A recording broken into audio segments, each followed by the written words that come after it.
Hey, Dave Melinda here, Positive Polarity Podcast. Hope things are going awesome for you. I want to talk about a word this week that we hear about all the time, but we're kind of going to do a deep dive into it. And a lot of times we just kind of gloss over this. And I want to actually talk about the word culture. And I actually found an expert in this field, an organizational psychologist. I was totally intimidated by the organizational part of this. So, and then the psychologist. So, my wall's up. So I think I'm ready to go and do this. But I'm honored to be hanging out with Dr. Shahrzad Noovari. How are you today? I am excellent. Thank you for having me here. Absolutely. So I have to ask right off the bat, because people are really curious about what is an organizational psychologist. They got to understand a little bit about that.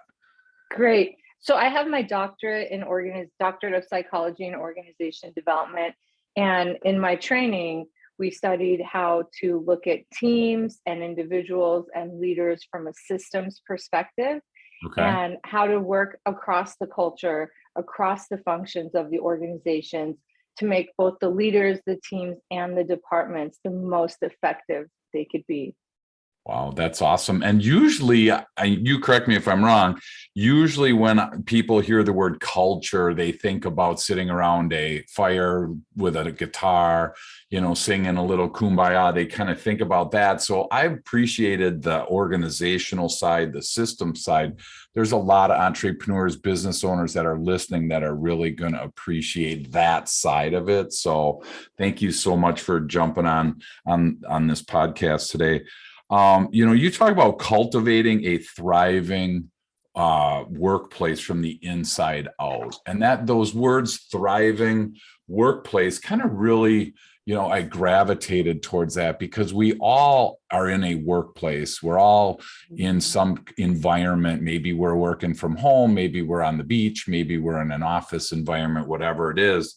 But I'm just curious, how do you create that thriving workplace? Because we spend so much time there. Why in the world would we not want to be in a thriving workplace, right? So help us out on those if you could. Amazing question. And yes, we spend so much time in our jobs. And how do we make it somewhere where we can do our best work, where everyone is motivated and having a mindset that the owners have, that you want to give your best and do your best, and everyone is helping each other out.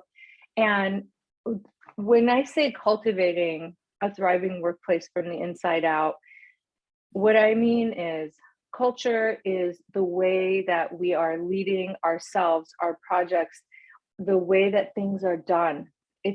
Oftentimes people will say, what is that? It's out there. And no, it's within us.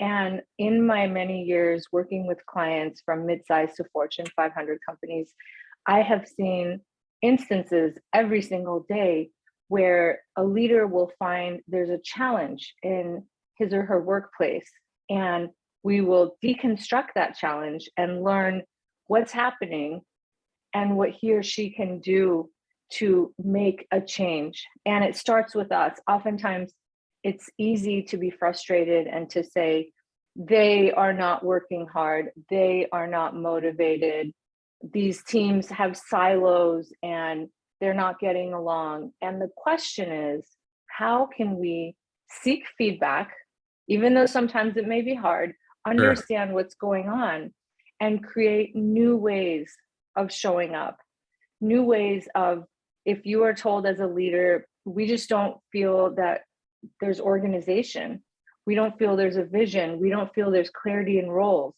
Okay, how do you take that, create that, get their input, and change the environment? It starts with us. Or if you have a certain behavior that's off-putting, whether you're not connecting with people, whether you're not creating boundaries, whether you're coming up with a flavor of the week, every other week, and then saying, okay, do this, and then not following up. There are certain patterns, which I call culture stressors, that leaders have that are overplayed strengths, and they hurt the culture. So when you cultivate a thriving workplace from the inside out, you are open enough to seek feedback and do something about it. Well, I think I mean, and I love the fact that it's from the inside out because I don't know about you, doctor, but I have to say I feel like we're in this blame society right now. And maybe it's been Mhm. our whole life, but it just feels way more than normal. And it's so easy to say, like you said, it's them, whoever them is in your life, Yeah. it's easy to not look inward and say, what in the world can I do on this situation? Whether you're a leader, whether you're on the team, whatever your Mhm. spot is in that company, you affect that culture. And that's what I think is so important about it. I'm trying to look at it from an organizational perspective, like you were talking about. So, you know, you used the word deconstruct, and I immediately went, oh my gosh, okay, all the entrepreneurs listening are like, okay, doctor, I don't have time to deconstruct. How do That's I my job to help with that. Okay, because You I'm have a like, I don't have partner. time to slow down. I have to make payroll. I have to pay Right. rent. I have to get 500 Sure. widgets made today, whatever it Yep. is. How in the world can I slow myself down to deconstruct? Mhm. So, kind of help Sure. us understand where you jump in on this and what that would look like for somebody listening. Yes. So when I share that you can deconstruct and make sense of your environment, part of that is when I have executive coaching engagements with clients, we seek input. The person will share with me, here are some partners I work with, here are the senior people on my team, here are some reports, some clients, and I have conversations with them and ask, how is this person showing up that is powerful and engaging and it's working? And what are a couple of things this person can do to be even more effective? And I have 8 to 10 conversations. And you better believe by the second or third one, I start seeing patterns because people Sure. have similar sensibilities. And I create a report that has the themes that have emerged about what this person is doing really well. And that's something to celebrate, and suggestions for how this person could be more effective. I also have leaders take personality assessments, which helps us identify their natural energies. Sure. I have the leader share a detailed biography with me.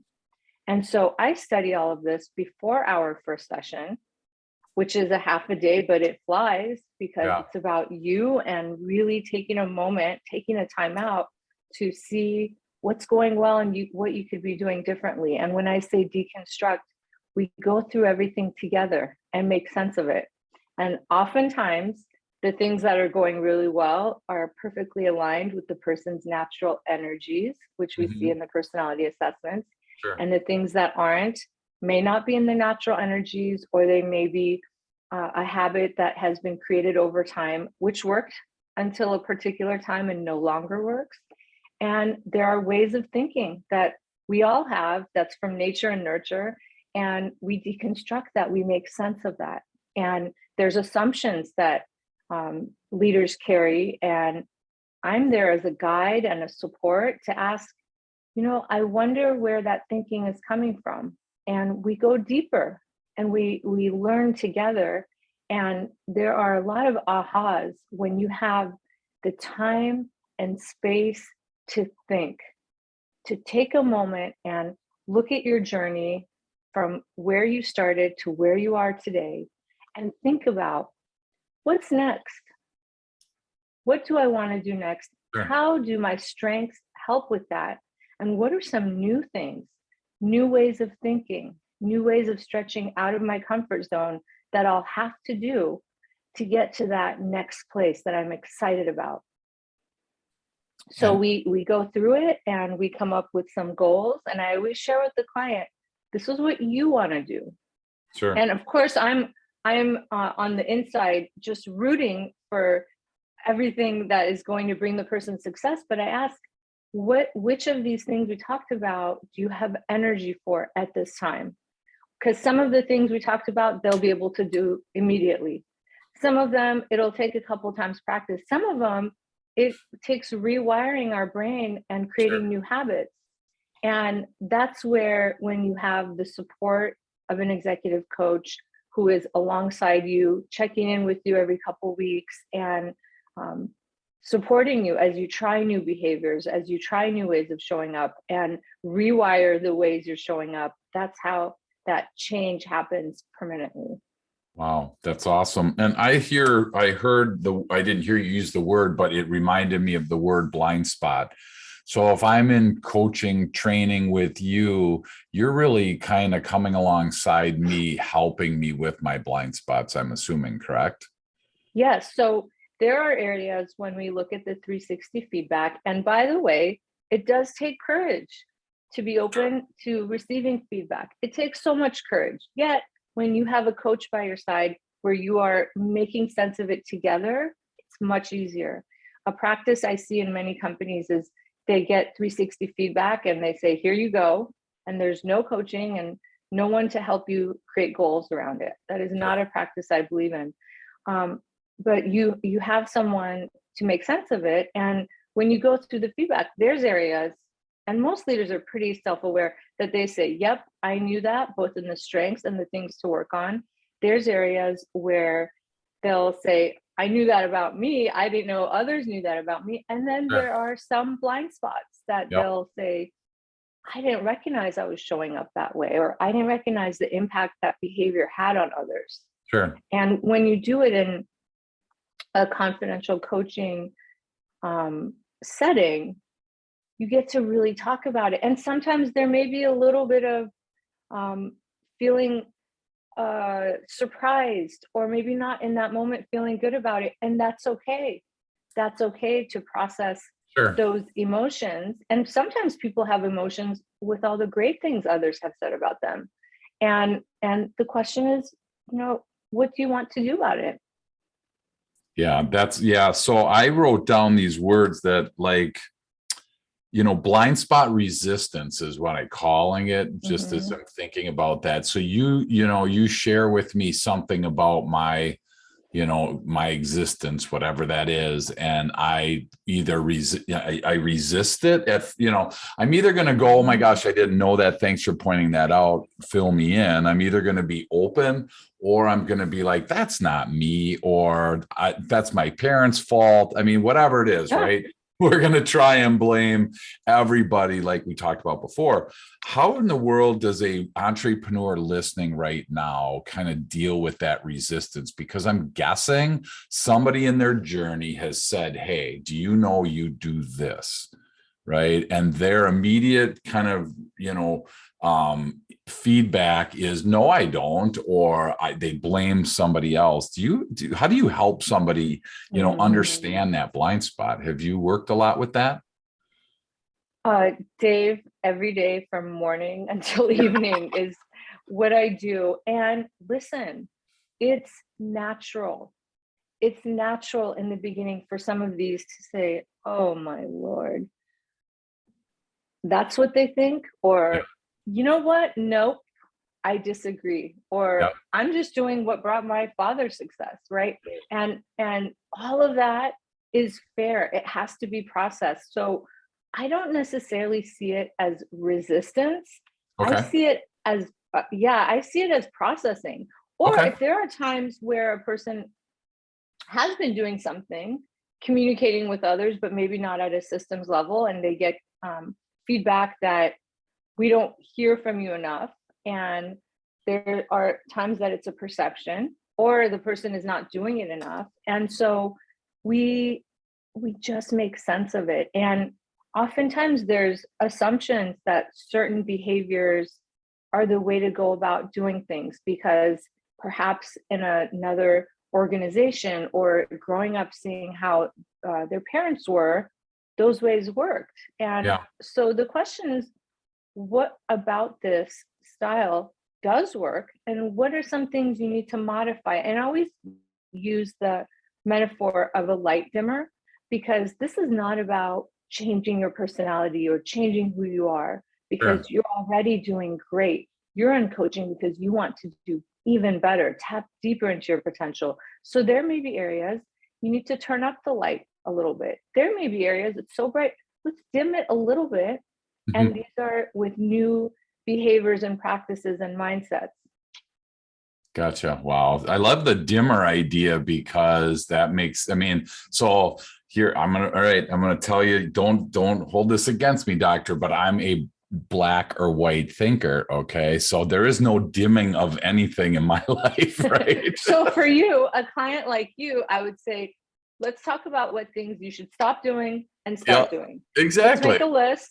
Yeah. That's Yeah, fine. this whole gray area. So as I get older, I'm learning that wow, maybe there is some gray area in life, and that's why it doesn't go from green to red in the stop Yeah. and go light, right? There's that little bit of yellow in there. So I'm learning about that, but I have to say my first response would be, hey, I'm a black and white thinker, so Mm-hmm. let's put together this do's and don'ts. I don't know Mm-hmm. why, it's just how I'm built. And so but I appreciate that. As CEO and founder of Strategy Meets Performance, what in the world does a entrepreneur, where do they start? If somebody's like, they're listening right now and they're like, man, this is making sense to me, or I've never thought about, a thriving workplace from the inside out. Where do they start typically with Strategy Meets Performance? Yeah. So when I first meet with a potential client, I ask them to share, tell me how you got to this point. How did you build your company? What's going great?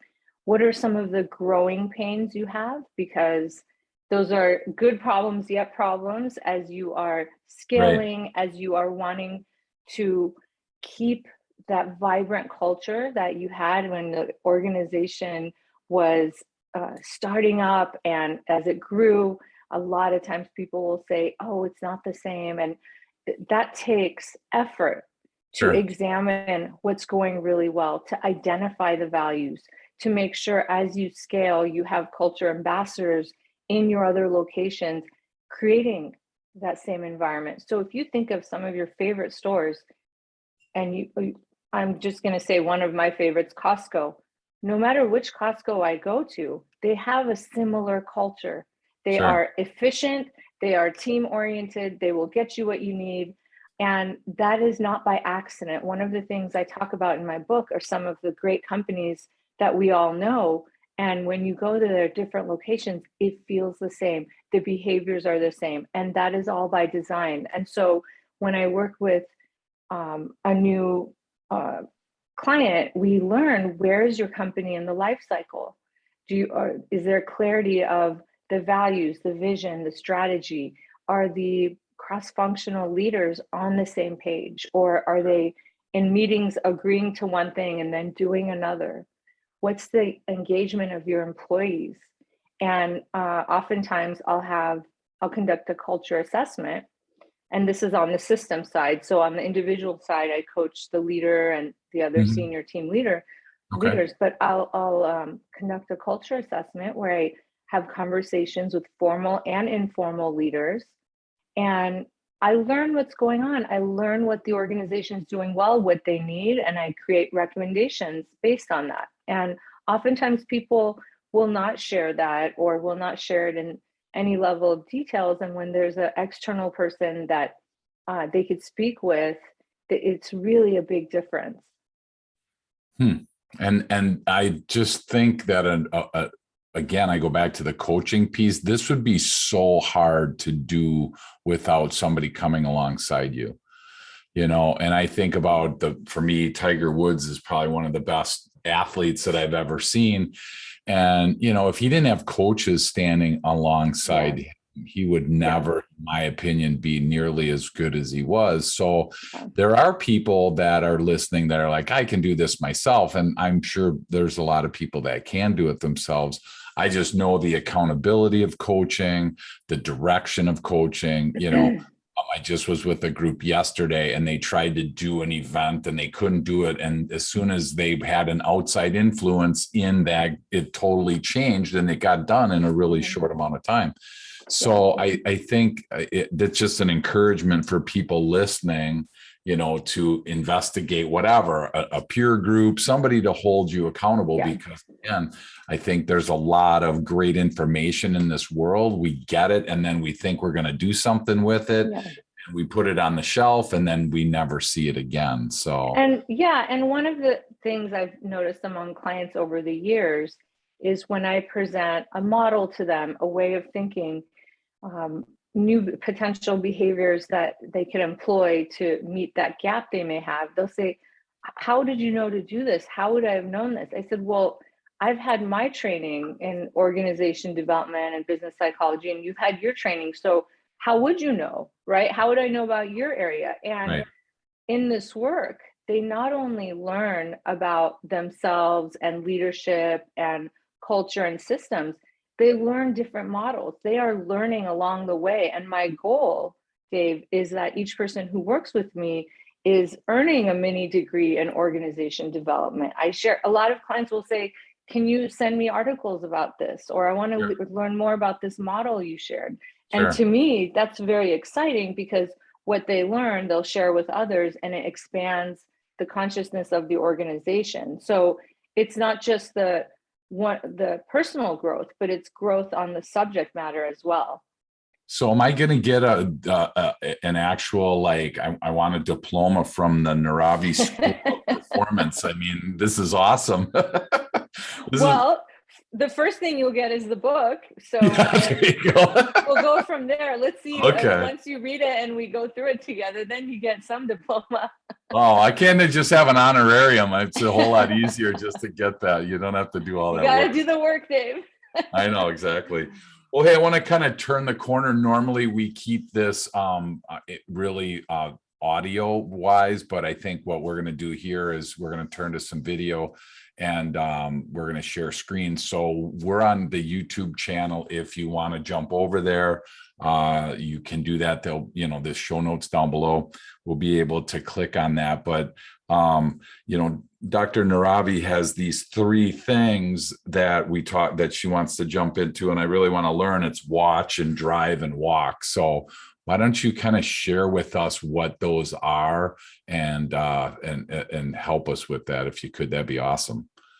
Yeah, thank you so much. I think that's one of the benefits of being on audio and video, but for the audio listeners, they will hear everything just the same. But those of you who are visual, this is also helpful. So I wrote my book, which just came out 2 weeks ago, and that's why I have the background with the picture of my book and helium balloons. Congratulations, so 2 weeks. That's fantastic. It's been quite a journey. And I wrote my book because over the years, Dave, as I was giving talks for CEO groups and leaders and talking about self-development and leading from the inside out and culture, they would say, I get the concept of culture. It's when everything is going well and people are engaged, and it's the environment that you feel and sense when you walk in and how things are really done. But tell me what to do. And it was such a fair and honest ask, because I do agree that it can feel like, well, where do I start, and what things do I work on, and what do I prioritize? And so the way that I wrote my book is to make it a step-by-step guide to culture. And one of the things I've been really pleased to hear from readers in these last couple of weeks is that it's so easy to read and easy to understand. And I just wanted to make it doable for very busy leaders. And so I have a 3 model approach. The first one, and they're all acronyms because I think acronyms are memorable, and you could always go back and see, hey, am I doing these steps? And the first one is, first and foremost, let's take a look at your culture. And it's called the Watch It model. And it's I have stories and steps, and walk around is the first step. Ask for feedback, take in feedback, clarify and understand. And one of the most important parts of Watch It is the H, handle your ego. And this is about that potential resistance we talked about, Dave, Sure. Okay. where a person will say, why are they saying that, these employees? I feel like they've become a little lazy, or why aren't they motivated? And Sure. that's natural. And that initial resistance, I'm with you. It's natural. It's okay. And it's what is needed. It is what is needed to change culture, is to be able to ask those questions and take it in. And then I talk about how to create a new plan and take charge. And I created 4 checklists in the spirit of keeping this very doable and steps oriented. And each of the checklists have different things to look at. And you can download these on apowerfulculture.com. Okay. One is a physical space checklist. What does your space look like? How inviting is it? Do you have food? What kind of food? Is it healthy? Is there a comfortable area for customers? What do people see when they first come in? So it's a list of things, and you'd be surprised how, when you're not looking at a list like this, you go in and out of work daily and you don't notice things. And this is a new tool for noticing. The second one is communications. What communications are coming from your president, your leaders? What are the messages? Is it inspiring? Is it instructional? The employee experience. So from day one in this checklist, I'm asking, what happens when a person shows up? What's the onboarding like? Is Sure. their area set up, or are they hunting around for tools? Do they have lunches set up with other leaders? Do they have a career path? And so I go through that. And the last one, group dynamics, is looking at your culture from the lens of meetings you're having. Who's speaking? Who's not speaking? Is it inclusive? Are there people trying to make it inclusive? Are there people in power who are speaking and everyone else is quiet? And so this is another tool to really understand the culture around communication. So that is the watch it model. You are looking at your culture with a fresh set of eyes. Gotcha. Well, so I agree with everything except the ego part, because Dr. Noovari, that there are no egos in any company anywhere. So I'm just curious, what do we do for people that don't have egos? Which is like nobody there, because every entrepreneur's got one. So I'm glad that you put that in there, because that is really something that needs to get addressed early on, I'm assuming, correct? Absolutely. And it's about having a healthy ego, right? Being confident, right? Anyone who's an entrepreneur has to have confidence to take this big risk to start this organization. Right. And it's being open enough to seek that feedback on how it's going.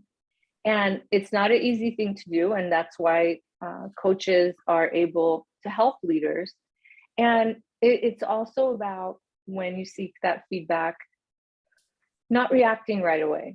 Right. I talk about taking it in, saying thank you, and you don't have to respond. You just say thank you, you write it down and think about it and make sense of, and I help clients make sense of it. But that is the biggest thing in all of this, because you're collecting data, and it's the process of making sense of it before you do something about it. And that is, and I talk about different ways of managing our ego, and how we may have been raised with negative thinking, or how we may be quick to go to that, and how to turn that around. So there's quite a bit of learning around that in that first section.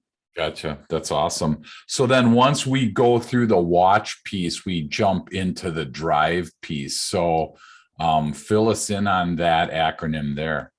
Thank you. Yes. And so the second model, the drive it model, this is for everyone. Okay. This is a coaching model.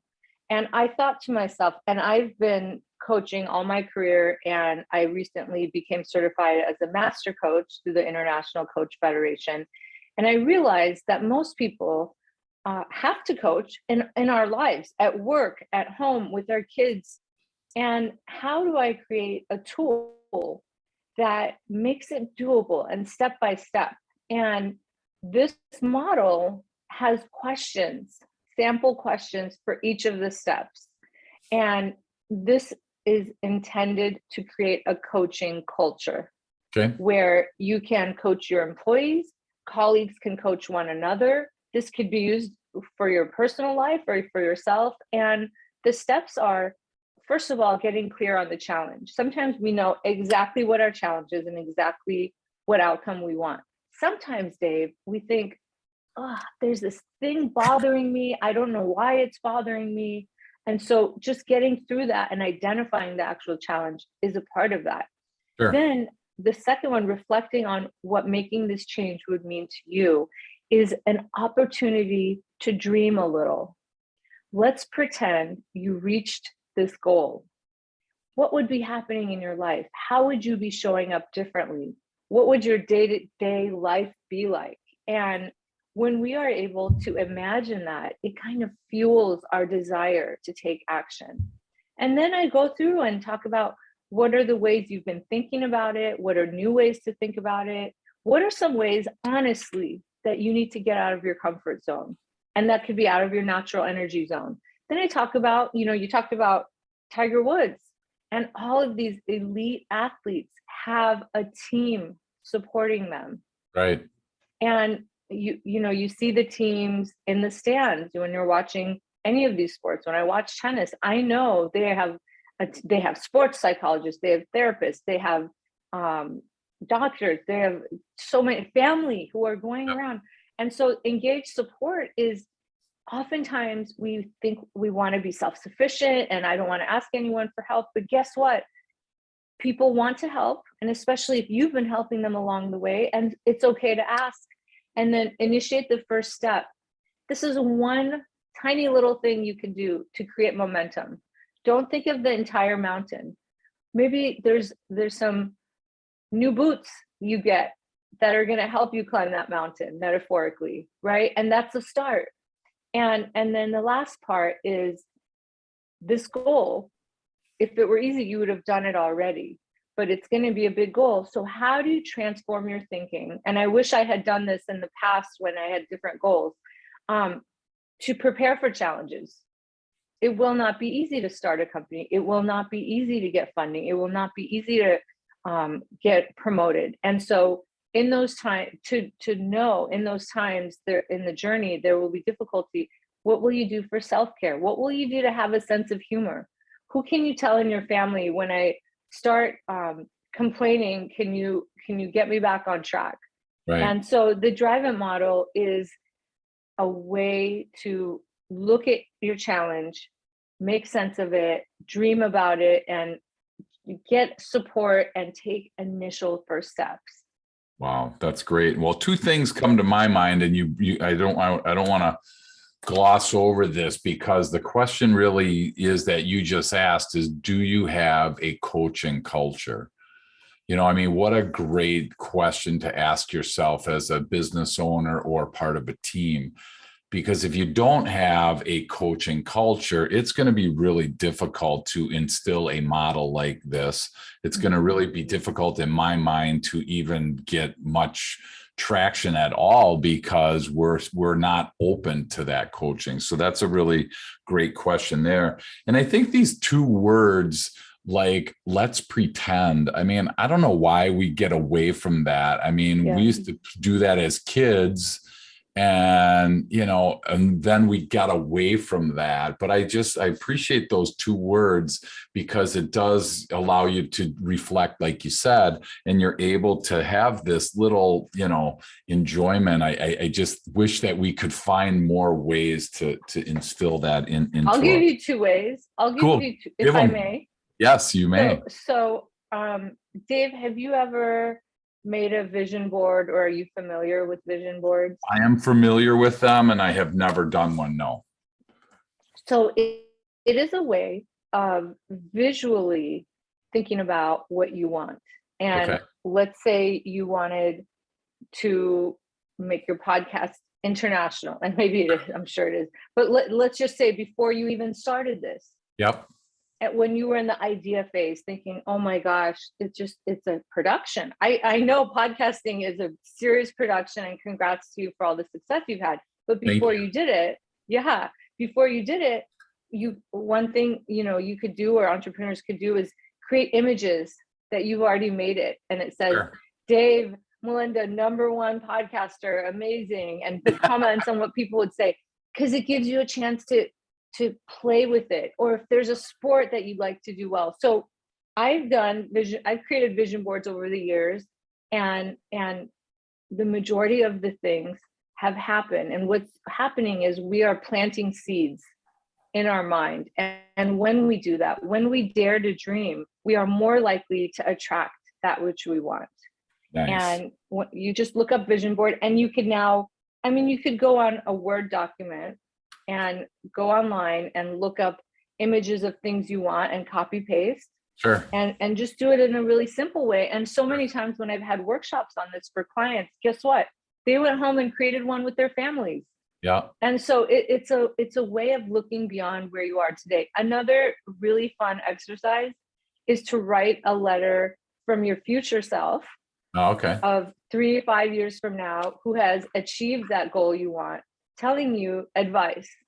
And you seal it up and write it and put it away. And one day you'll find it. And it's pretty amazing how much of it, if you've been working on that goal, has come true. Yeah. Cool. So these are just ways of planting seeds. Well, thank you. Thank you for sharing that. I think the vision board sounds like a fun exercise. So if you're listening and you want to take the rest of the day off and do a vision board, feel free to do that. And if you get in trouble, just blame Dr. Noovari because he told you to do it. So, or if after work you are playing around on your iPad or laptop and just start downloading pictures, that's a first start. Exactly. That's so cool. Well, then the third piece here as we start to come in for a landing today is actually the walking piece. So walk us through, no pun intended, the walking portion. Yes. So we talked about looking at your culture. We talked about creating a coaching culture. This last part, and this was created because of all the challenges I've seen in the senior teams that I've worked with, is getting your senior team on the same page. And there are many times where you have the C-suite who are all individually bright and talented, yet they're having a hard time getting on the same page and agreeing to the strategy. Or maybe they agree in the meetings and there's a lack of follow through afterward, or they tell their leaders, no, we're not really doing that. And people are watching. People want to hear their leaders say one thing and do that one thing. And that's why the first step of the walk it model is walk the talk. And I share examples of why that is so important, and how, and think about it intuitively. When you receive communication about the vision and the strategy, it's exciting. And then when you see the opposite of that, or not being implemented, it's disengaging. It gives you a bad feeling. And so how do you get clear on where you want to go and make sure all of your senior team members are aligned? They are looking at the culture, they're clear on the plan. One of the things I encourage is to share with the organization strategy on a page, where you have your strategy, your values, the vision.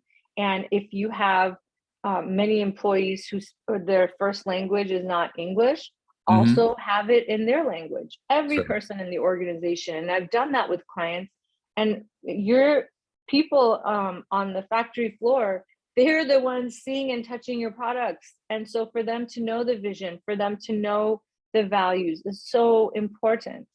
And last, making sure you're tracking everything. So whatever it is that is important for the organization to grow, not just sharing it, but also tracking progress. And the Walk It model also has a download that you could share with your senior leaders that has a few questions for each step to see, are we aligned or are we not? Are there certain things we need to be doing differently?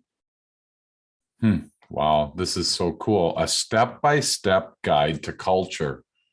I mean, again, if you're listening and you are, interested in the culture piece of your business, but you're not really sure how to start, or you're not really sure what that looks like, Dr. Noovari has just laid out a fantastic way, step-by-step guide to that. So those 3 steps are in your book, A Powerful Culture Starts With You, correct? Correct. Awesome. And then if they want more information from there, then they would reach out to you. So that is so cool. There's so much here. I mean, but it seemed like it was a pretty simple, like you said, it was a pretty simple, easy to understand. I was totally intimidated, like I said before, because I'm like, oh my gosh, as soon as there's an organizational psychologist involved, there's going to be words in here that I don't know. There's going to be math tests. There's going to be all this stuff.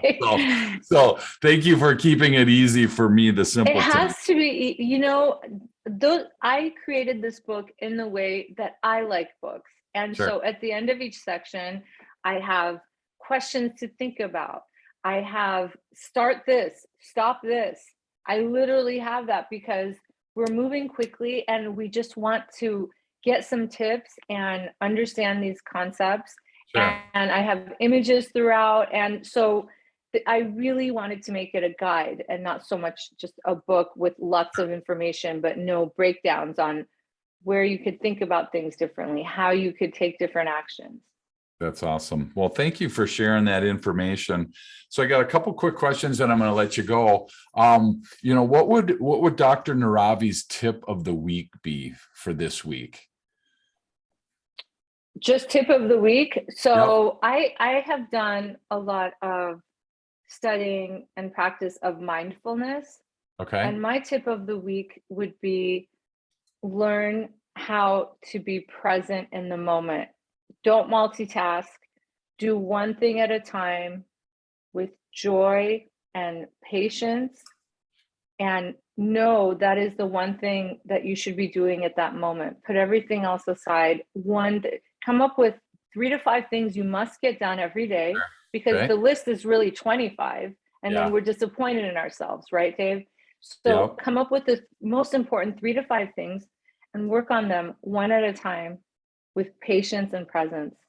Wow, that's great. But if you're driving, don't just stop right where you are. You can keep driving. You have permission to keep driving. But yeah, I mean, it's so helpful to be able to focus on one thing at a time. We keep thinking multitasking is the new way to go. And, it's really not. So thank you. What a great tip. Thank you for sharing that. Now, the fun question is, what is one thing that most people listening wouldn't know about you that you feel comfortable sharing? Sure.